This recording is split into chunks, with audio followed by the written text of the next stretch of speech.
కృష్ణుడు మన్ను తిన్నాడని యశోదమ్మకి తెలిసిందట్రా. ఏది నోరు తెరు అని కృష్ణుడిని అడిగిందట.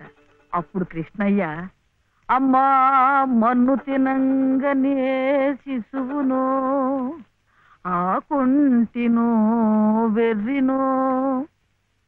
నిద్రపోతున్నావేమిట్రా, ఊకొట్టడం లేదు? ఏమిట్రా? చలపతి గారు లలితమ్మ దగ్గర ఒక పాట పాడాను, అది విని ఆమె ఏడుస్తూ వెళ్ళిపోయిందేమిటే. ఏం పాట పాడావురా? సీతమ్మ మరి వనవాసం లేదు. మరి ఇంకేం, సీతమ్మ వారి కథ అంటేనే కష్టాల తోరణం. ఎంతటి ఆదిలక్ష్మి అయినా ఆడజన్మ ఎత్తేసరికి అగచాట్లు తప్పలేదు. ఏ కష్టాలు ఆమె గుండెల్ని తాకాయో, తన బాధల్ని గుర్తుకు తెచ్చాయో. పిచ్చి తల్లి ఏడుస్తూ వెళ్ళిపోయి ఉంటుంది. అంటే ఆవిడ చాలా కష్టంలో ఉందా నానమ్మ? కష్టాలు కాక మరేమిట్రా, చిన్నతనంలోనే భర్త పోయాడు. అత్త మామల ఆదరించలేదు. గతి లేక అన్న పంచం చేర్చి ఆ వదిన తాటకిలా కాల్చుకు తింటుంది. ఏమిటో చస్తే గాని రాబందులు ముట్టం. కానీ ఈ బంధువులున్నారే, కాస్త పరిస్థితి చేయిదారితే బతికొండగానే పీక్కు తింటారు. అంటే ఆవిడ అలా కష్టాలు పడాల్సిందేనా?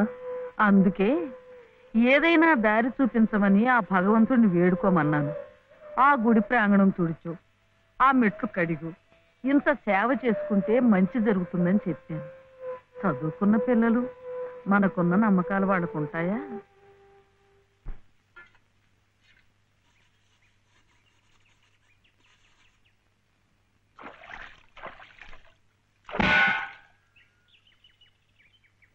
ఏమిటి ఇంత పొద్దున్నే వచ్చారు?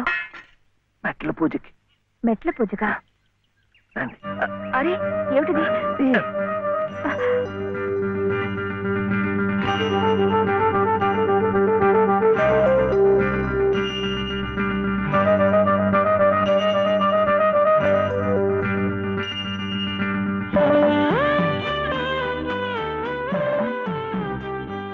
ఇంకాస్త మట్లే వచ్చేసాం. అదిగో గుడి.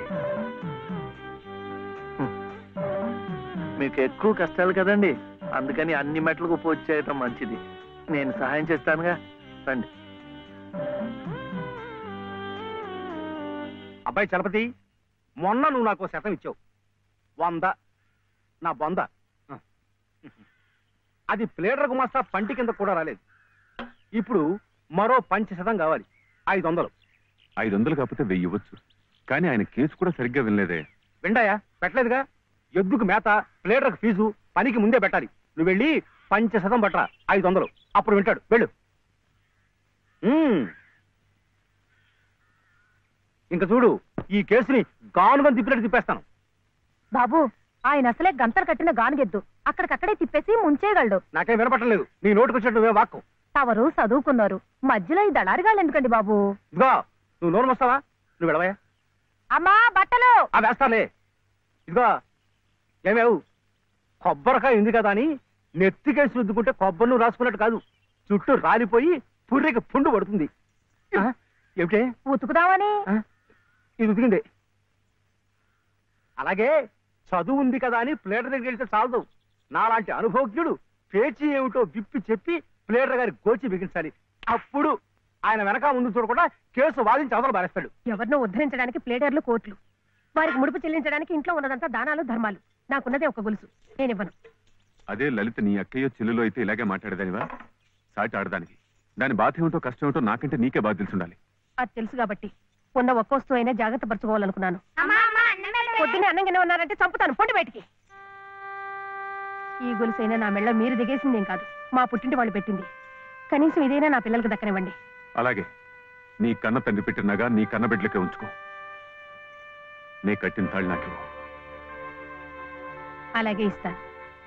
ఈ మెళ్ళ ఓ తాడు ముడేయండి. పసుపు తాడు కాదు, ఉరితాడు. ఆ తర్వాత నా పిల్లలు దిక్కులేని అనాథలవుతారు. అప్పుడు మీ ఇష్టం వచ్చినట్టు మీరు చేసుకోవచ్చు. అడిగే వాళ్ళు ఉండరు. కనపడడం లేదా?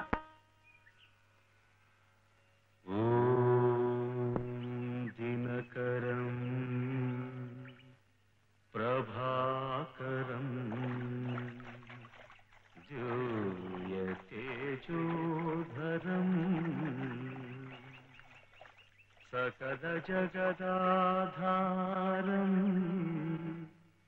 అఖిలం శశ్వత్ శుభకరం దినకరం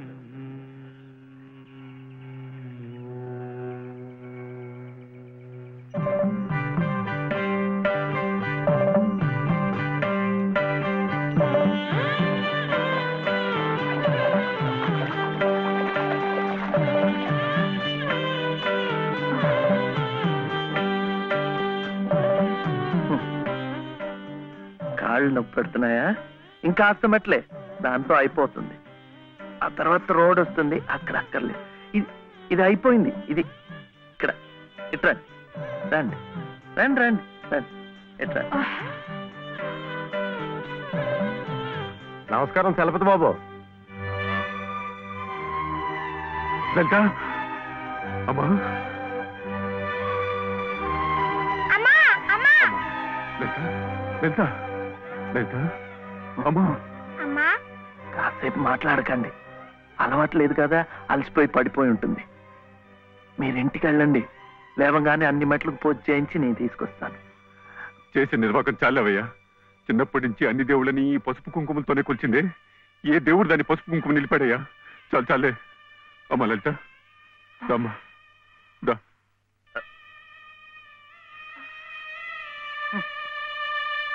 ఆ మెట్లు కూడా పూర్తి చేసి ఉంటే ఎంత మంచి జరిగేదో. ఎట్టా జరుగుద్దిరా? గోదాట్లో మునిగితే పుణ్యం వస్తుంది అన్నారని ముక్కు మూసుకొని నీళ్ళల్లో అట్టాగే కూకుంటే అట్టాగే పైకి వెళ్ళిపోతాం. దేనికైనా ఓ పద్ధతి, ఓ నిమిటూ ఉండాలా. ఏం కాసిన కూసిన మెట్లా? ఓ కోటి పెళ్లి కానుండి కొండ పెళ్లి వరకు ఉన్నాయి. వీటన్నిటికీ పూజలు చేయాలంటే ఆడకూతురు తట్టుకోవద్దా? చేయకపోతే కష్టం ఎలా తీరుతుంది? ఓరే, గుళ్ళో పూజలు చేయాలంటే నువ్వే చేస్తున్నావు ఏట్రా? పూజారికో చేస్తున్నారు, మనం అట్ట పూలు ముట్టుకుంటున్నాం అంతే. కానీ పుణ్యం మనకు వచ్చేస్తున్నాం. అట్లాగే ఆ అమ్మ కష్టాలు పోవాలంటే ఆ అమ్మే చేయక్కర్లేదు. ఆ అమ్మ పేరు చెప్పి నువ్వైనా చేయొచ్చు, నేనైనా చేయొచ్చు. నీకు మంచి జరగాలని మీ నాయనమ్మ చేయడంలా అంతే.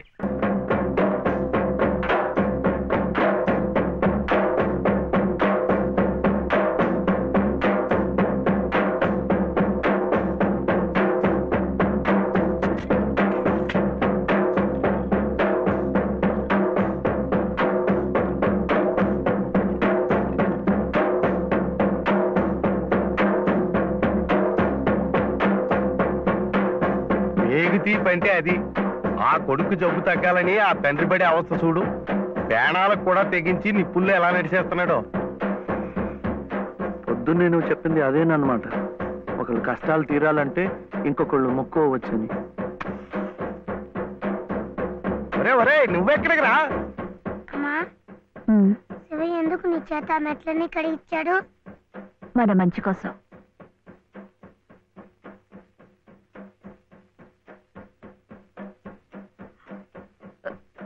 ఏమండి, ఎక్కడికి?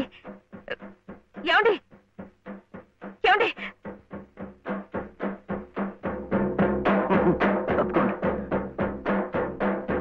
అల్లాకు బాగా దండం పెట్టుకుని మంచి తాయితు కట్టండి.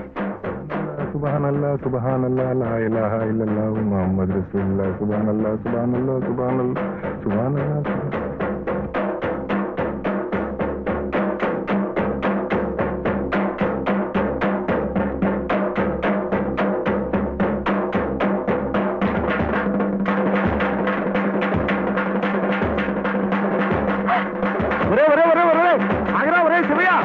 కాలు కాలిపోతా రా. ఒరే ప్రమాదం రా.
ఈ రాత్రికి మీరు ఇక్కడ ఉంటే మంచిదేమో. శివయ్య, ఒరే శివుడు, చూడు మీ నాయనమ్మ కంగారు పడుతోందిరా, చూడు. నాన్న, శివ ఎలా ఉందిరా?